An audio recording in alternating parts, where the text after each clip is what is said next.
What is up, my friends? My name is Patty Fatty Cake, and welcome back to the newest episode in my TOA from Scratch series. TOA 0 to 500, whatever you want to call it, one invocation at a time. I'm getting better and better. For the rules for this series, I'll throw them up over the screen really quick here. Basically, I started at a 0 invocation, Tombs of Amascut, and I'm adding one invocation every single successful raid until we reach the 500 tier. At 300, I'm going to change the challenge a little bit, so we will be doing a minimum of 5 invocation points, while we can change around the invocations a little bit. In the 450s in there, for all the pet transmogs, I will be switching around the achievements, most likely, in order to get all of those. I might stay at the same invocation level while doing those until we get all the transmogs before moving on. Not 100% sure, but I'm gonna leave that one open and feel it out once we get there. If you're new to the series, thank you so much for clicking on my video. I do recommend starting at the beginning, or you know what, you do whatever you want to do. On the last episode, we ended off with a 205 invocation raid, and now it is time to choose our next invocation to beef this bad boy up by one. I think the easiest 10 we have right here would be Blowing Mud. It just makes Kefri's dung more potent. I don't really even know what that means. I have never noticed the difference with adding this one on there. Maybe it like hits you harder or something. I'm not gonna look it up. I'm just gonna throw it on and we're gonna send this 215. Our friend Chompington here is finally over 1,000 HP. That's more HP for us to do damage to, which is more points. You'll love to see it. I don't know if it's just that I'm garbage, but I still cannot get a sub 1 minute on this room right here. I've been trying it every time, just cannot get it. 54, we got it. You see? That's how you get things done in this game, is you complain about it and then the game just gives it to you. I promise, it works every time. Yo, honestly, I don't want to just like bitch and moan. I am having like a lot of fun doing this, but like the monkey room. Enough said. Something's going on with my mouse here. This feels weird. Yeah, I think that fixed it. Hey, there we go. What's the time? 27. They are getting a little bit longer, still sub 30. Feel good about that. And is it purple? No, it's not. All right, it is time. We are adding another one. I think it's time to add Walk the Path. I know it's 50, and I know that slims down the amount of content that I can make. But anyways, this is beefing up our points. I want to see a purple, all right? Like, I know this is more about the challenge, but Daddy needs a purple. So for those who don't really do this type of content, Walk the Path means that every time I do complete a path, it levels up some of the other paths, or it can level up some of the other paths. So it doesn't always do it, but it sometimes does. It's probably I don't want to make some like crazy speculation that I don't really have anything to back up, but it's a good way to not add that much extra time to the raid, but also add 50 points. The amount of time that it adds to the amount of points that it adds is at a good ratio, so I do think that this was a good move on my part. Okay, so I totally forgot to show it after Chompington, but if you look in the upper left-hand corner here, the paths on these ones have leveled up. Level 2 is when they gain extra mechanics or they do different things. I don't remember what Baba's is. Glad that Aka's is not an Aka's who we're going into next, so not really too worried about Baba. He's kind of just like a tank and spank boss anyways, so we'll be fine there. And, you know, glad it didn't level up Aka, to be honest with you. Okay, level 3 Baba. Let's send it. How bad could it be? Wish me luck. I'm kind of scared. Okay, so the rocks fall a little bit faster. I don't know if that's it. Maybe he has more health. I bet he has more health and he like hits harder. Does seem like he's smacking me a little bit more through prayer than the last ones. Oh yeah, definitely. Okay, not that bad. Feels like a real raid boss. Is actually like kind of engaging. Like that's more fun, I guess. Yeah, I would say that. On the plus side too, we're just going into Wardens and we got a 2% chance of a purple. The way that purples are determined is like kind of interesting. I'm gonna wait till after this raid and then I'll explain it a little bit more in full. But not only do higher invocations give you more points because you're doing more damage, it actually gives you a better percent chance of getting a drop per point.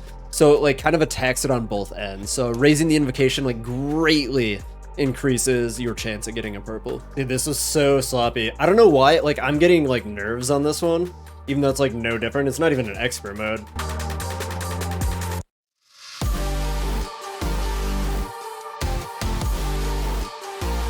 Woo! Yeah, I don't know why. Like that one was making me sweat.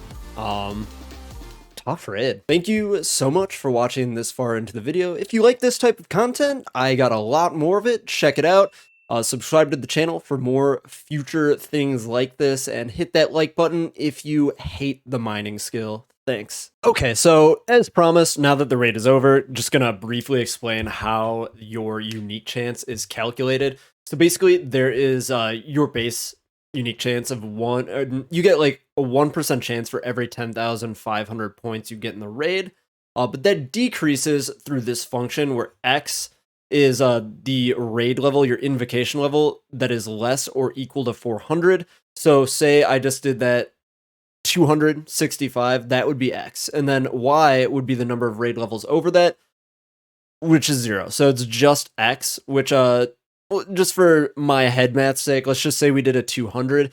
That would be 4,000, which would make it 1% chance for every 6,500. So if we increase the invocation level, not only will we get a better chance per point that we get in the raid, also everything's HP scales up, so we're getting more points, which means we're tackling it on both ends. Okay, next one's up. We are putting on Mind the Gap. Mind the Gap puts this hole behind Baba. Well, the hole's always been there, but we've had the hole off. So basically, if the boulders knock us down into that middle portion, we immediately die. Super easy to avoid. You just stay on the outside 2 red tiles or closer to the walls the entire fight, or, you know, just when it phases over to boulder phase, you just get out of the middle. It's pretty easy to deal with. It can catch you off guard if you're not looking for it, though. So that's another one where I think it'd be good to turn on fairly early here, so we just get used to always having it on. That way we don't get lazy, especially when things get a little bit more tricky, and, you know, lose a good run because we're just not prepared. Yo, I do want to ask though, does anybody choose to do this puzzle? There's something wrong with you. You belong in a padded room. Ooh, looks like they're serving up an Aka level 2. I know that the thing that changes with this one is that I have to remember an extra rotation thing when he rotates, which for me is a little bit difficult because, you know, the whole memorizing thing. Here we go. At least it's mostly back and forth. I can deal with that. So for this one, this is what I was talking about. You just got to stay on the outside of that tile. So just like 2 tiles in from the stripy one, and you're completely safe from falling into the pit. And my RNG on my hits was so good there, but I played so badly. I don't know what was hitting me. I guess I like kind of went into autopilot, just like wasn't looking. Oh! Baba just about gave me the big squish. We made it! Yeah! Sit, idiot. Then better time than the last one. Next up, we got more overlords. This one should be pretty easy. So basically what this means is during Kefri, whenever she phases, there's an extra melee boy that comes with it. It is a little bit more to deal with, but it is 15 points, which is a lot of points. Which will put us one more raid before we enter the expert tier. This is going to be our last normal mode raid, which is great. That's why we're picking more overlords, because it does give the 15, and yeah, we're going to squish some beetles. Still going in with 2 empty slots. I haven't had the need to bring any more brews. I haven't even been using these. I could probably drop one more. Once I get to 300s, I'm going to start bringing the BGS. I don't really know exactly when bringing the BGS is worthwhile. So I'm just going to start bringing it at 300. Expert seems just like a good point to start doing that. I'm sure somebody a little bit sweatier in the comments is gonna tell me off otherwise. So please do go ahead. And, you know, that'll save me, I guess, an inventory slot. But, yeah, adding the BGS to the inventory isn't going to hurt us at all. I could probably drop 1 or 2 brews from this and still be a-okay. So, I'm not sure if this is the correct strategy, but I laid a dung here, so that way when the melee spawns here, he'll have to come all the way around to get me, since I need to play range against the guy that's going to spawn here. And that should give me some time before he comes to chomp on me. And hopefully I'll have this dead by the time he gets around to me. We'll see. Yeah. He's a little bit of a slow boy. And we can just freeze him. Another level 3 monkey boy, or monkey lady, sorry. And a little claw finish for the Baba.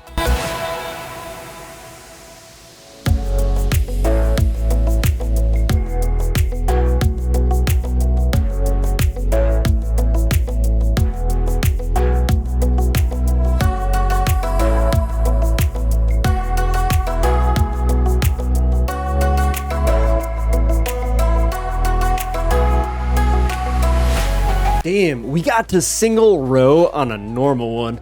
That might have just been me being bad or just RNG or something, but man, that's a tough little last phase there. And yeah, we are out of the normal modes without a purple. Maybe experts will be a little bit better to us. Thank you so much for watching. Gonna cut it there because next episode we start the expert modes. I'm gonna take a look at some of the combat achievements, see if some of the experts seem doable for me. You're not gonna want to miss it. Hit that subscribe button, like the video, and I will see you all next time.